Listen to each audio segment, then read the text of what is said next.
அதிமுக பாஜக கூட்டணி ஒரு செல்ஃப் எடுக்காத கார் போட்டது, அதனாலதான் யாருமே கூட்டணிக்கு வரல பாமக போன்றவர்கள்லாம் அப்படின்னு சொல்லிட்டு காங்கிரஸ் ஒரு குற்றச்சாட்டு வச்சிருக்காங்க. குறிப்பா மாணிக் தாகூர் அதாவது செல்ஃப் எடுக்காதவங்க எல்லாம் செல்ஃப் எடுக்காதவங்க பேசினா என்ன அர்த்தம்? நான் கேக்குறேன், திமுக இல்லாம ஒரு கார் எடுத்துட்டு போய் செல்ஃப் எடுத்துக்க சொல்லு பார்க்கலாம். மாணிக் தாக்கூர விருதுநகர்ல. ஆமா, இது நாங்கனாலும் எங்களோட ஓன் காரை வச்சிருக்கோம். எங்க இரவல் என்ஜின் ஒண்ணு வச்சுக்கிட்டு காரு ஹார்ன் மட்டும்தான் இருக்கும். உங்க கார்ல என்ஜினே இல்ல. எங்களுக்கு அட்லீஸ்ட் என்ஜினா இருக்கு, எனர்ஜியும் இருக்கு. என்ஜினும் எனர்ஜியும் இருக்கிற எங்க காரு கொஞ்சம் டேக் ஆஃப் ஸ்லோவானாலும் நாங்க டேக் ஆஃப் ஆயிடுவோம். நீங்க கூடுதான் வச்சிருக்கீங்க. என்ஜினை ஸ்டாலின் கையிலயும் உதயநிதி கையிலயும் கொடுத்து வச்சிருக்கீங்க. அதனால நாங்க அட்லீஸ்ட் செல்ஃப் எடுத்துருவோம். உங்களுக்கு செல்ஃபே கிடையாது. அதே மாதிரி சிதம்பரம் சொல்றாரு, இவர்கள் முதலாளி, அதிமுகவுக்கு முதலாளி அப்படின்னா உங்களுக்கு திமுகவுக்கு முதலாளி, உங்களுக்கு காங்கிரஸ் முதலாளி திமுகவா? சோ ஒரு கூட்டணியில எல்லாரும் இணைந்து பணியாற்றும் பொழுது புதிய அடிமைகள், பழைய அடிமைகள் யாரு? உதயநிதி. யாருக்கு அடிமையா நீங்க இருக்கிறீங்க? நீங்க யாருக்கு அடிமையாக இருந்து கொண்டு இருக்கிறீர்கள் என்று எங்களுக்கு தெரியும். இந்த கூட்டணி இல்லாம தனியா நீங்க போட்டி போட்டுருவீங்களா?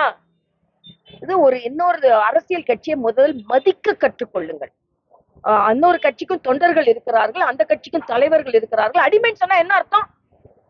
சரி, தம்பி விஜய் கட்சிய புதிய அடிமையா, அதிமுக பழைய அடிமை என்ன நினைச்சிட்டு இருக்கீங்க நீங்க? நாங்கெல்லாம் அப்படி யாரையும் அடிமைப்படுத்தி சிறுமைப்படுத்தி அரசியல் செய்ய வேண்டும் என்ற எண்ணம் கிடையாது. உங்களுக்கு தான் அந்த எண்ணம் இருக்கிறது.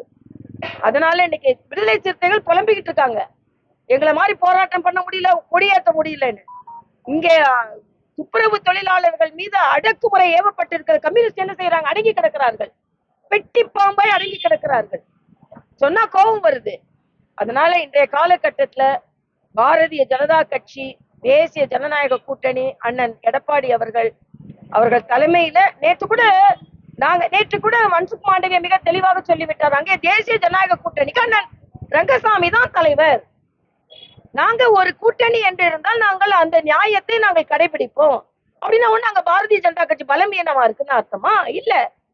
அதே மாதிரி தேசிய ஜனநாயக கூட்டணிக்கு இங்க அண்ணன் எடப்பாடியார் தலைவர் அப்படின்னு நாங்க உடனே நான் கேட்கிறேன், எங்களை பத்தி பேசுறீங்களா? நீங்க கூட்டணி ஆட்சியை கொடுத்துருவீங்களா? நான் கேட்கிறேன் ஸ்டாலின், கூட்டணி ஆட்சிக்கு நீங்க தயாரா?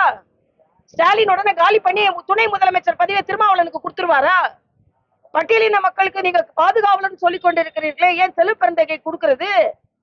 நீங்க தான் கேட்கல, நாங்க கேட்கறோங்க. உங்களுக்கு அந்த தைரியமும் கிடையாது. கூட்டணி ஆட்சி நீங்க வரப்போறது இல்லை, அது வேற விஷயம்.